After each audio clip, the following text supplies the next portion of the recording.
Porfirio Díaz. Una figura imponente, venerado y repudiado a la vez, Díaz gobernó México con mano de hierro durante más de 3 décadas. Este periodo, conocido como el Porfiriato, se extendió desde 1876 hasta 1911, marcando una época de cambios sin precedentes y una controversia perdurable. Nacido en Oaxaca en 1830, Díaz surgió de orígenes humildes para convertirse en un general condecorado. Su gobierno rápidamente se transformó en una dictadura, aunque una que marcó el comienzo de un periodo de relativa estabilidad y crecimiento económico. Mientras la élite adinerada prosperaba, la gran mayoría de los mexicanos enfrentaban una brutal represión y dificultades económicas, sembrando las semillas de la Revolución Mexicana.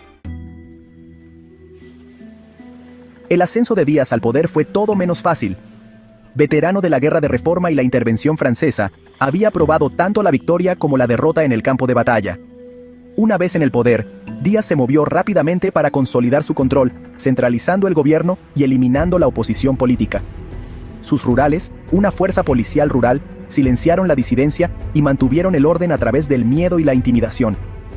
Díaz abrazó la inversión extranjera, impulsando el crecimiento industrial, pero también llevando a una explotación generalizada de los trabajadores y recursos mexicanos. El Porfiriato fue testigo de una transformación dramática de la economía mexicana. Los ferrocarriles, financiados por inversores extranjeros, cruzaban la nación, facilitando el transporte de mercancías. Las comunidades indígenas fueron despojadas sistemáticamente de sus tierras, a menudo vendidas a inversores extranjeros o a ricos terratenientes mexicanos.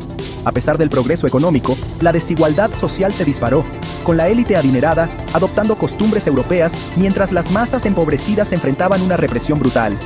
Esta disparidad alimentó un resentimiento latente que eventualmente estallaría en revolución. Sección 4. Fechas grabadas en la memoria. Acontecimientos clave del gobierno de Díaz. En 1880, después de cumplir un mandato, Díaz renunció, pero eligió a dedo a su sucesor, Manuel González, asegurando su continua influencia.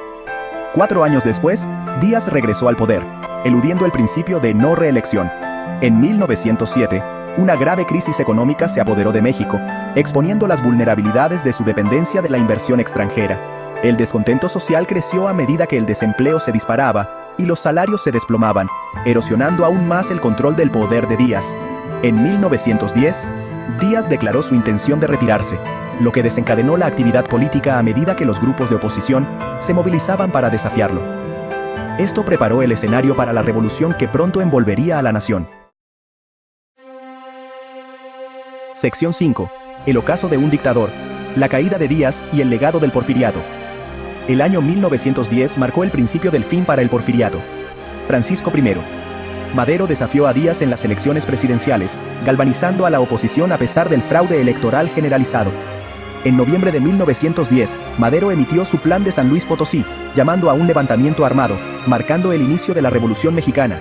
Enfrentando una creciente presión, Díaz renunció en mayo de 1911 y huyó al exilio en Francia. El legado de Porfirio Díaz sigue siendo complejo, con la modernización y el crecimiento económico de su régimen eclipsados por una inmensa desigualdad social y una brutal represión.